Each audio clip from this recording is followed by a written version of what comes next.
2045, Indonesia digadang-gadang menjadi negara yang besar. Bonus demografi, teknologi maju, dan ekonomi berkembang pesat. Terdengar sangat optimis, bukan? Muncul satu pertanyaan, siapa yang akan memimpin negeri pada saat itu? Jawabannya adalah mereka yang sedang duduk di bangku sekolah pada saat ini. Namun, sudah siapkah sistem pendidikan kita untuk menyiapkan mereka? Hari ini kita akan ngobrol bersama dua orang guru muda yang bukan hanya mengajar, tapi juga bekerja keras untuk memikirkan masa depan pendidikan Indonesia dan masa depan bangsa Indonesia. Saya Rizkia, selamat datang di podcast menyambut masa depan. Oke, hari ini kita udah kedatangan dua narasumber kita yang sangat spesial. Selamat datang, Kak Nabila, Kak Amel, bagaimana kabarnya? Alhamdulillah, baik. Oke, kita udah kedatangan dua narasumber kita yang sangat spesial hari ini. Apa kabar Kak Nabila, Kak Amel? Alhamdulillah, baik. Oke, mungkin teman-teman yang di rumah belum pada kenal dan pasti penasaran banget kan sama profil dari narasumber kita kali ini. Jadi boleh kenalan dulu kali ya, Kak? Boleh banget. Oke, mungkin dimulai dari Kak Nabila. Halo, perkenalkan nama aku Nabila Ramadhani. Saya guru di Madrasah Aliyah Pondok Pesantren Tahfizul Quran Baitur Rahim Kolaka, tepatnya di Sulawesi Tenggara. Masya Allah. Oke, perkenalkan nama aku Amalia Fajriatul Akmal. Saya guru di Madrasah Ibtidaiyah Al-Manaf yang tepatnya ada di Dramaga Bogor. Oke, terima kasih Kak sudah mau hadir di podcast kita kali ini. Oh iya, ngomong-ngomong, jadi kita ini hari ini mau ngomongin tentang pendidikan nih Kak. Yang mana relate banget kan pasti sama kehidupan Kak Nabila dan Kak Amel sebagai guru muda. Nah, Temanya. karena ini sangat relate untuk banyak orang ya. Dan juga menurut saya ini memang topik yang harus dibahas belakangan ini karena urgensinya itu sangat amat besar untuk masa depan Indonesia ya nggak sih? Nah sekarang kalau kita ngomong-ngomong tentang realita ruang kelas hari ini, aku penasaran deh, ada nggak sih hal yang bikin kalian itu frustasi gitu dari sistem pendidikan yang ada saat ini? Mungkin based on pengalaman kalian. Kalau dari aku ya mungkin yang agak gemes sama sistem pendidikan Indonesia itu karena mereka patokan menilai seorang siswa itu dari nilai dan hafalan. Hafalannya maksudnya mungkin ya hafalan-hafalan rumus ya. Karena akhirnya anak-anak sekarang tuh lebih pintar menjawab soal-soal pilihan ganda daripada, tapi mereka tuh belum tentu siap untuk menghadapi masa depan yang penuh banyak tantangan dan penuh banyak perubahan. Terus ini juga kurikulum yang tidak relevan dengan masa sekarang itu. Jadi apa yang mereka terima tuh udah lama. Terlalu jadul ya. Terlalu jadul. Jadi kayak materinya tuh kayak nggak upgrade gitu loh. Ya materi kayak kurang berkembang ya. Betul. Kurang ikutin zaman gak sih Kak? Iya, kurang ikutin zaman. Terus kayak dengan sistem yang kurang inklusif gitu. Nah mereka tuh nggak nyemaratain. Justru mereka nyemaratain semua anak nih. Tapi nggak bisa memberikan apresiasi kepada anak-anak yang berbeda, yang memiliki latar belakang yang berbeda dan memiliki kebutuhan khusus. Padahal mereka tuh punya betul. banyak punya banyak, Karena tiap anak pada dasarnya punya uh, kualitas yang berbeda-beda tentunya ya. Karena latar belakang mereka yang berbeda ya kan Kak? sehingga mereka punya potensi sendiri yang Iya berbeda-beda. betul sekali. Kalau saya sih karena kurang itunya ya, karena kenapa sih Indonesia harus melihat anak-anak dari nilai, apalagi nilai rapor kan itu kan bukan sebuah patokan sebuah pendidikan, justru pendidikan itu mengajarkan kita kayak oh anak-anak tuh nggak bisa dinilai dari patokan nilai rapor. Oke, kalau misalkan dari Kak Amel, ada nggak sih hal yang bikin Kak Amel gemes gitu sama sistem pendidikan yang ada saat ini? Gemes ya. Ya, kalau ngomongin soal pendidikan ya, kita pasti punya pengalaman dan cerita masing-masing lah ya.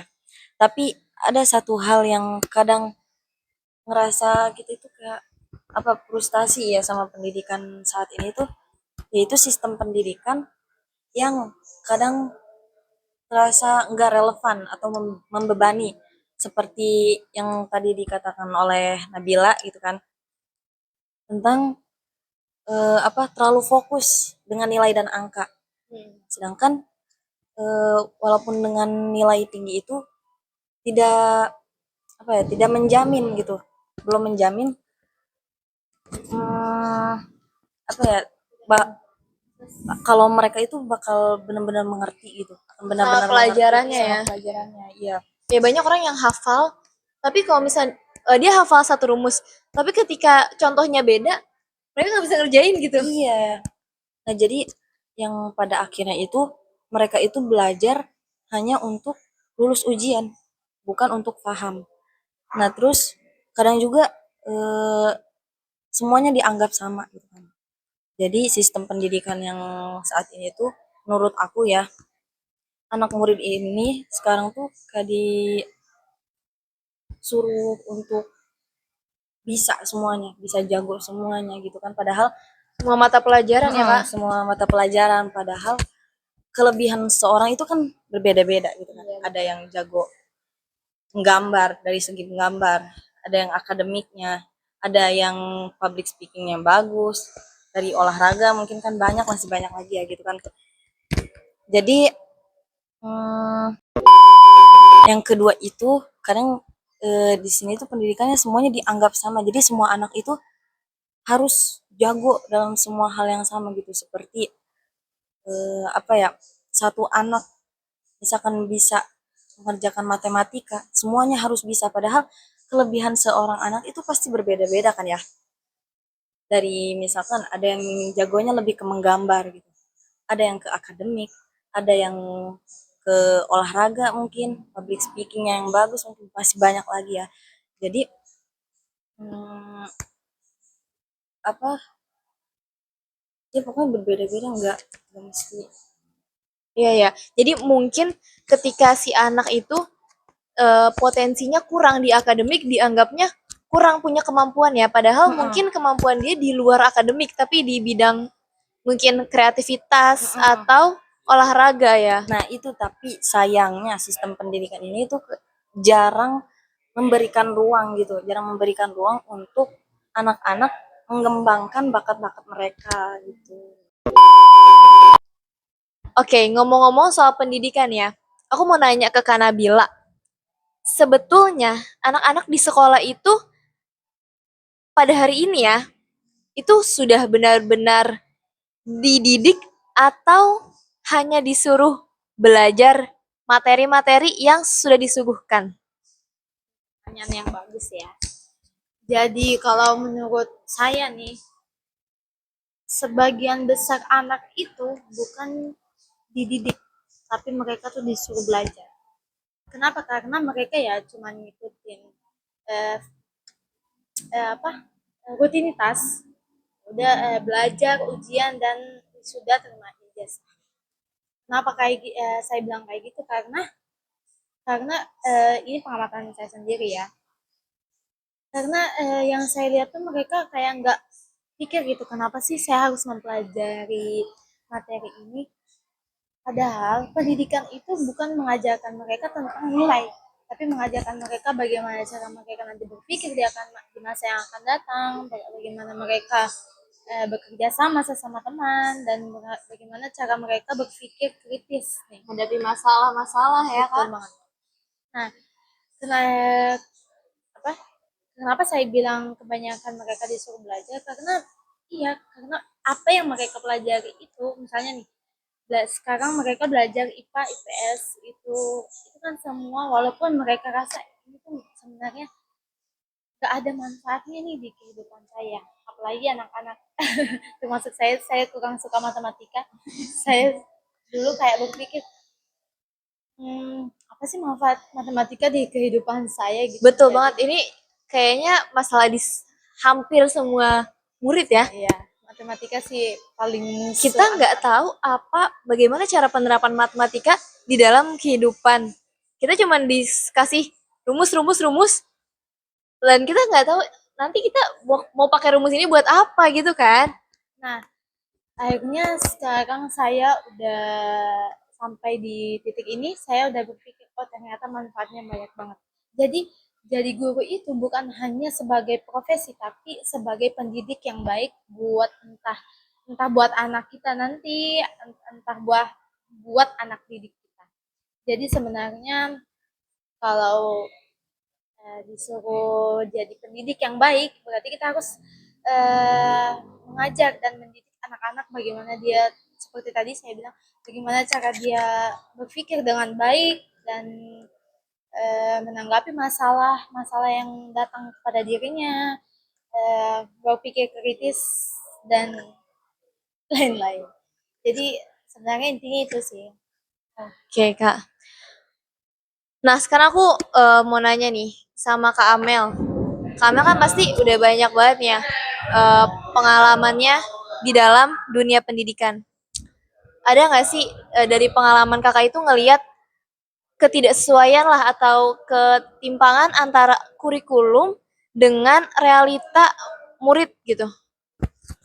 Oke, kalau menurut aku ya, pasti kalian pernah nggak sih ngerasa kayak di pelajaran sekolah itu kayak kok nggak nyambung gitu sama kehidupan sehari-hari kita gitu kan. Nah, kadang kita itu disuruh untuk mengerti ini itu, tapi pas di dunia nyatanya malah bingung gitu, mau mulainya dari mana gitu kan. Betul. Nah, menurut aku itu ketimpangan apa? Kurikulum dengan realita. Kurikulum dengan realita di lapangan ya. Jadi sebenarnya yang menjadi masalahnya itu bukan di ilmunya, tapi bagaimana cara kita menyampaikan dan membentuk kurikulum itu supaya nyambung sama kenyataannya. Nah, supaya sekolah itu juga bukan hanya dijadikan apa tempat untuk pengumpulan nilai aja, tapi beneran apa Buat belajar gitu, berkembang buat ngebekalin di masa depan. di masa depannya itu aja. Well, oke. Oke, dari pemaparan yang udah disampaikan sama narasumber, mungkin kita jadi agak melek kalau ternyata sistem pendidikan di Indonesia saat ini eh, agak agak-agak banyak miss-nya ya. Tapi nih Kak, aku mau nanya deh ke Kak Nabila. Seandainya ini ya, seandainya tren pendidikan di Indonesia ini masih gini-gini aja, nggak di-upgrade dan nggak dievaluasi, kira-kira apa sih yang bakal terjadi di Indonesia 20 tahun yang akan datang misalnya? Prediksi yang sangat jauh ini ya. Gak apa, kita kan mau Iya. prediksi masa depan, menyambut masa Masa depan. Jadi sebenarnya kalau tren pendidikan sekarang nggak di-upgrade untuk tahun-tahun berikutnya ini, mereka akan tetap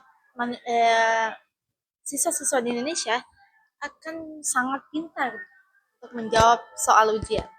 Kenapa saya bilang begitu? Karena mereka ya belajar karena untuk mendapatkan nilai hasil ujian mereka itu, bukan karena mereka belajar untuk memahami apa yang mereka sebenarnya pelajari itu. Jadi mereka kalau 20 tahun yang akan datang mereka nggak pendidikan ini nggak terupgrade, mereka akan kesulitan untuk bekerja.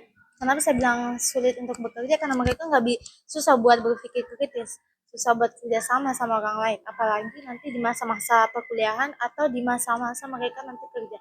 Kan kita hidup juga toh bukan hidup masing-masing seterusnya kan, bukan harus hidup mandiri seterusnya. Kita pasti butuh bantuan orang lain. Nah, kita butuh bantuan orang lain itu dari kita belajar dari masa-masa di sekolah. Kenapa kita diajak buat bagaimana kita kerja sama sama orang lain, dan bagaimana kita mengatasi masalah yang akan kita hadapi. Apalagi yang sekarang itu ada AI ya, Kak? Iya. Kan ada berita ya, Iya, ada berita AI mau dijadiin mau dimasukin ke kurikulum iya. Indonesia. Betul. Itu gimana ya? Sebenarnya kalau kita berpikir ke sana lagi, apa sih gunanya guru kalau AI itu masuk di kurikulum? Betul banget. Apakah gelar SPD itu hanya sebagai pajangan atau emang karena memang dibutuhkan di masyarakat?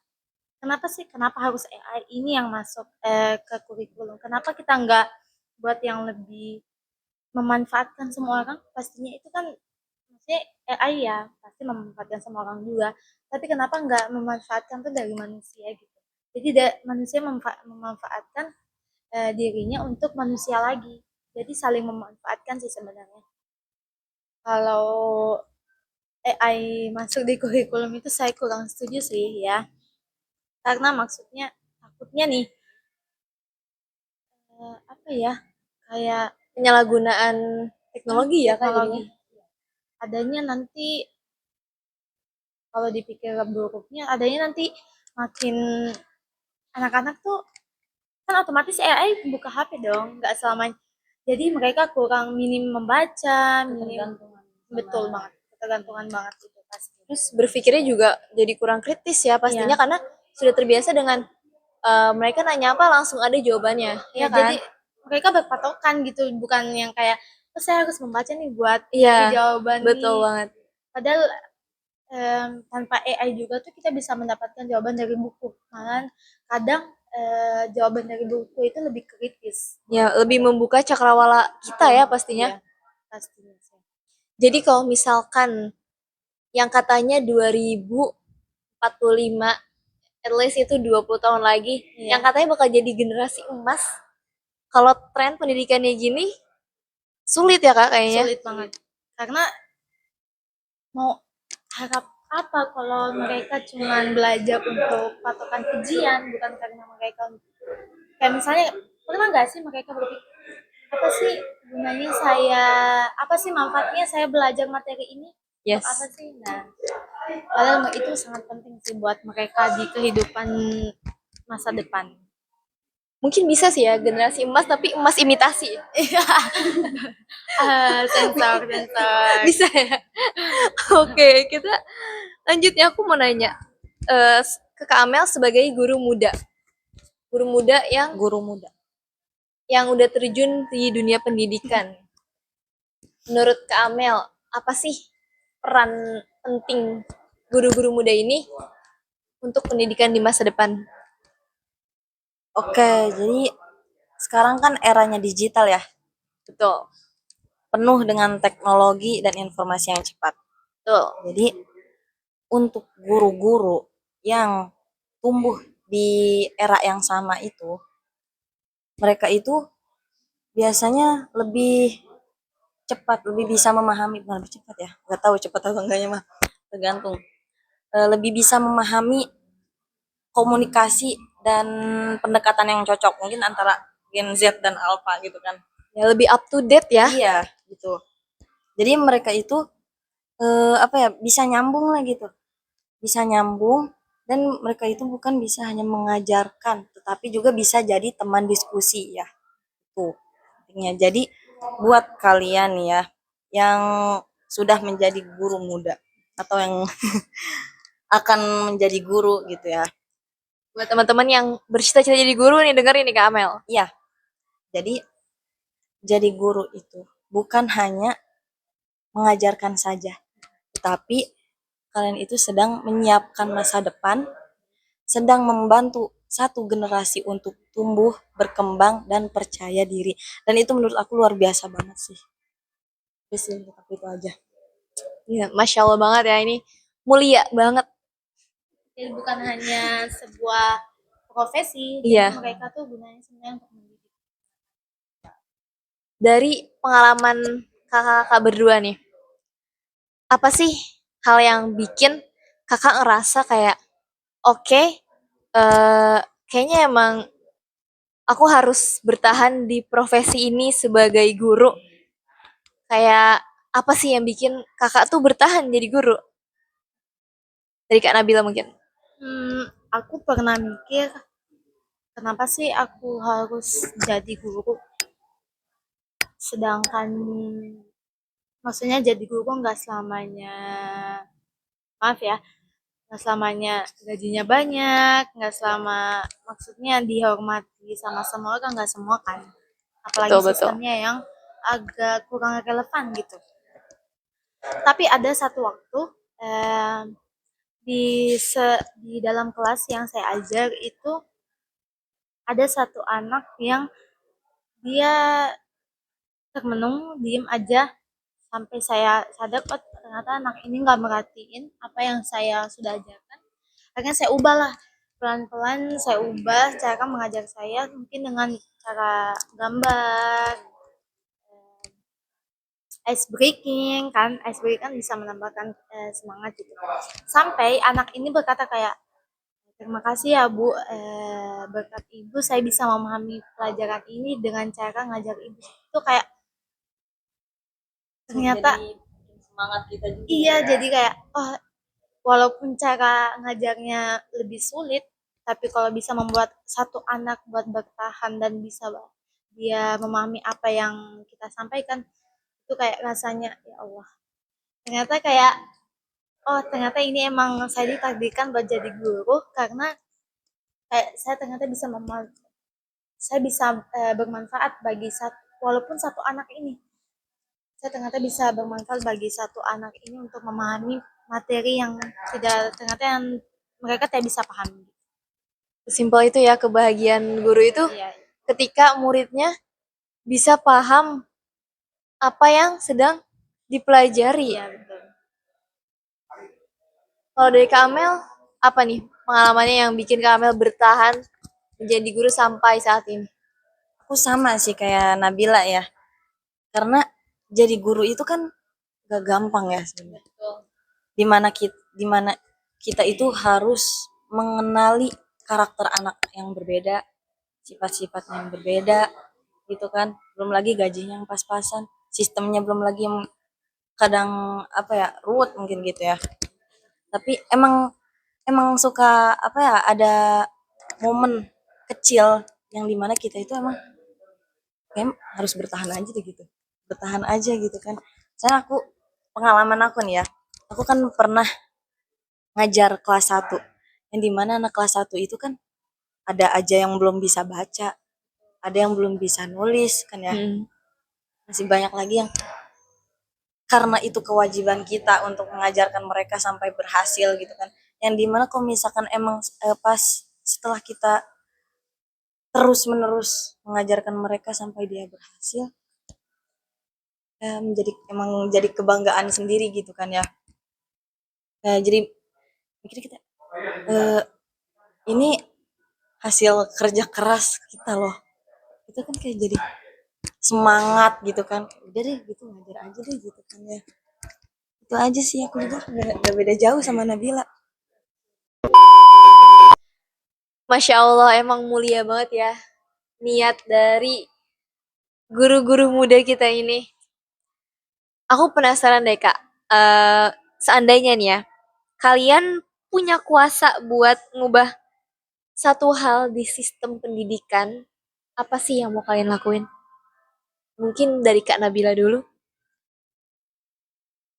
Oke, kalau saya dikasih kesempatan, saya akan ubah cara menilai seorang siswa, seorang anak ya. Yang tadinya kita menilai dari nilai angka nilai rapor, saya akan ubah menjadi yang lebih manusiawi, yang lebih melihat cara berpikir anak-anak dari berbagai sisi, dan melihat cara berpikir anak-anak dari yang maaf dari yang hidupnya normal sampai yang mempunyai kebutuhan khusus. Tentunya saya akan melihat dari itu Dan bagaimana mereka sama sih yang kayak tadi yang saya udah sampaikan. Bagaimana cara mereka menyelesaikan masalah-masalah yang mungkin akan sulit di masa yang akan datang. Tapi kita lihat bagaimana cara mereka menyelesaikan masalah-masalah itu dan bagaimana cara mereka berpikir kritis di saat nanti masa perkuliahan dan di masa-masa kerja. Karena kita sebagai makhluk sosial, gitu. Kalau aku Karena sih, tolak ukur penilaian dari hanya nilai rapot tok itu memang sangat amat memunculkan kecurangan ya. Jadi ya, menanamkan sifat curang sejak dini. betul Sebenarnya banget. ini tergantung personal anak-anaknya ya. Mm-mm. Tapi ya gimana ya? Kayak hal itu jadi apa ya? Kayak peluang gitu. Peluang, Peluang buat adanya kecurangan. faktanya banyak anak-anak yang eh bukan karakter sih, tingkat di tingkat pemahamannya terhadap materi-materi di sekolah itu sebenarnya standar. Tapi karena sensor, maaf ya, tapi karena adanya keluarga atau orang tua yang berkuasa atau memang yang memiliki orang-orang di dalam sekolah itu, sehingga mereka mungkin mengubah uang menjadi nilai. Jadi Faktanya, ternyata korupsi juga udah ada ya. ya, Sudah masuk ke ranah pendidikan. ya sebenarnya sih. Tapi tanpa disadari ya sebenarnya. Jangankan mungkin walaupun misalnya mereka nggak punya uang, tapi orang tua ataupun keluarganya ini ada jabatan di suatu sekolah itu ataupun jabatannya tinggi seperti ya mungkin bakal diberikan nilai yang tidak standar sesuai dengan kemampuannya sendiri, tapi mereka akan dikasih nilai yang lebih karena mungkin rasa penghormatan kepada orang tuanya. Padahal itu sebenarnya bukan tidak apa ya, maksudnya kayak kurang bagus di akhirnya yang jatuh tuh sekolahnya. Jadi merendahkan pendidikan ya. Pendidikan sebenarnya kayak kalau bisa kayak gitu kenapa sih saya harus belajar? Iya betul. Ternyata hal kayak gitu masih ada ya. Kira aku udah nggak ada loh. Masih banyak tapi nggak kelihatan. Cuman nggak kelihatan ya. Karena memang nggak mungkin di up juga sih. Iya. Kalau misalkan dari Kak Amel sendiri, apa nih kira-kira? Misalnya dikasih kuasa gitu untuk mengubah satu sistem mungkin. Kalau seandainya aku dikasih kesempatan untuk mengubah satu sistem pendidikan, hal yang pertama bakal aku ubah, hmm, ini kualitas dan kesejahteraan guru. Betul Kenapa? banget sih. Kenapa? Karena guru itu kan pondasi utamanya. Betul. Ya jadi mau kurikulumnya secanggih apapun, kalau misalkan gurunya belum siap, gurunya nggak sejahtera, ya gak akan berjalan. Betul banget. Ya jadi bayangin aja guru setiap harinya mengajar, gitu kan, ngurusin laporan, ngurus administrasi juga. Ada juga yang bahkan guru yang mengajar di beberapa sekolah sekaligus mungkin untuk eh, apa memenuhi kebutuhannya setiap harinya. Jadi makanya dari situ aku mungkin bakal fokusin untuk meningkatkan kualitas Kesejahteraan. dan kesejahteraannya, baik itu dari gajinya, waktu dan ruang untuk ya. Karena memang apa yang didapatkan itu gak sebanding banget sama apa yang diberikan ya. Kan ada aja guru yang kalau misalnya dari gaji gitu kan dapatnya pas-pasan gitu. Ya mungkin itu dari aku. Itu emang krusial banget ya. Gaji guru tuh selalu dari dulu ya masih menjadi hal yang apa ya? Hal yang krisis banget sebetulnya, tapinya gak ada kemajuan gitu dari dulu, kayak ya udah nggak ada yang peduliin gaji guru. Padahal eh, pendidikan Indonesia itu sering banget kayak dikritisi, terus juga ini itu banyak sistem diubah, guru harus selalu up to date, harus banyak lah tugas yang dikasih ke guru itu, tapi nggak ada yang perhatiin Iya, dari kesejahteraan dari guru itu gurunya. sendiri ya. Mm-mm. Apalagi kalau misalkan gurunya swasta ya. Iya, itu. Kalau misalkan yang sekolahnya elit sih mungkin ya. Tapi kalau misalkan yang sekolahnya di pelosok gitu kan, swasta udah swasta di pelosok kan. Ada aja yang kekurangan Iya apa ya, betul. dari segi gajinya kecil ya. Meskipun ya emang guru tuh punya julukan pahlawan tanpa tanda jasa. Tapi ya jangan karena itu jadi benar ya udah. Ya udah gitu. Ya, terlalu berpatokan sama Walaupun itu sih. kadang ada aja kan yang suka bilang, udah sekarang mah jadi guru mah ikhlas aja gitu. Kita ikhlas tapi apa Ya ya? kita mah real aja ya. Kita butuh makan ya kan. Ya, untuk Semua manusia mencukupi butuh makan. kebutuhan Betul banget. sehari-harinya. Mungkin itu dari aku. Oke, emang ya. Aduh, nggak ada habisnya sih kalau kita ngomongin tentang sistem pendidikan itu sendiri. Tapi Kak, apa sih yang harus diajarin ke siswa hari ini gitu yang penting banget buat dia biar bisa menghadapi masa depan kalau menurut Kak Nabila? Kalau aku mungkin lebih ke bagaimana kita membuat siswa-siswa itu haus akan ilmu. Hmm, Nah, kalau mereka udah em, kayak terus mencari ilmu, nah mereka tuh kayak nggak bakal ngerasa udah cukup nih sampai sini ilmunya gitu. Enggak. Jadi kita buat mereka bagaimana mereka semangat buat belajar dan ingin terus buat belajar karena memang dari belajar itu akan membentuk karakter dan akan membentuk dia di masa depan nanti.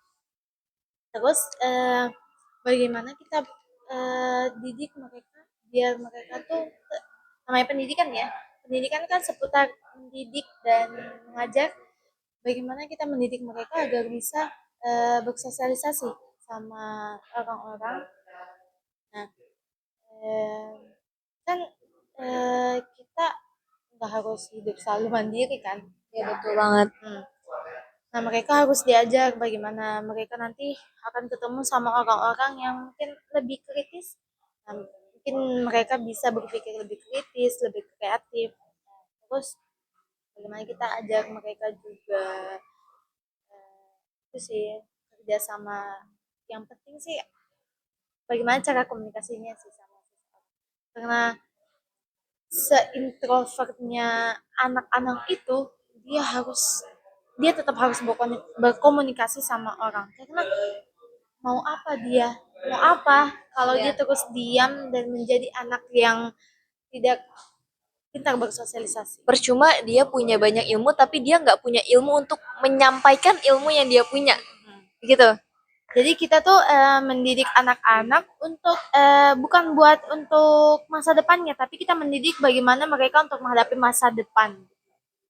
Dan mereka lebih bermanfaat juga untuk lingkungan mereka ya Kak. Iya, sangat sangat berpengaruh dengan lingkungan-lingkungan mereka tuh. Oke, aku mau lanjutannya nih ke Kak Amel. Kan banyak banget hal-hal penting yang perlu diajarkan kepada siswa di zaman sekarang ini. Kalau di antara pendidikan karakter, teknologi, sama kreativitas, menurut Kak Amel, mana sih yang harus didahulukan, mana sih yang urgent banget untuk dipelajari di zaman sekarang? Kalau menurut aku ya, yang lebih diprioritaskan mungkin ya, lebih diprioritaskan adalah pendidikan karakternya. Oke. Karena itu juga pendidikan karakter itu juga sebagai fondasinya menurut aku ya. sebenarnya bagus juga anak-anak diajarkan teknologi dan kreativitasnya gitu, seperti yang diajarkan, ada aja anak-anak yang diajarkan coding kan yang sekarang. Iya betul. Hmm, Dari kecil ya. bikin konten lah ya gitu Mm-mm. kan, presentasi digital itu keren sih, keren. Cuma bayangin aja kalau misalkan mereka diajarkan semua itu tapi tidak memperhatikan karakter dasarnya, tidak dibentuk gitu. Yang ada takutnya malah teknologi itu disalahgunakan. Kreativitas itu digunakan dengan hal yang negatif. Makanya menurut aku pendidikan karakter itu yang lebih diprioritaskan. Oke, jadi sesuai ya sama yang sering kita dengar al-adabu Pokok pokok ilmi. ilmi. Ya. Ternyata itu emang bener-bener eh, bisa diimplementasikan dalam kehidupan sehari-hari. Oke, ini terakhir nih ya. Buat Kak Nabila dan Kak Amel, seandainya kalian dikasih kesempatan buat ngomong, seandainya ini di depan kalian Pak Menteri Pendidikan, apa nih yang mau kalian sampaikan? Silahkan.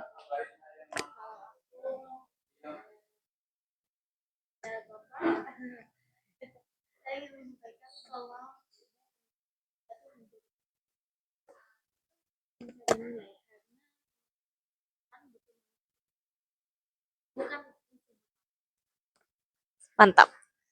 Selanjutnya mungkin dari Kak Amel apa nih? Kata-kata yang mau disampaikan kepada kalau depan kita ini Menteri Pendidikan.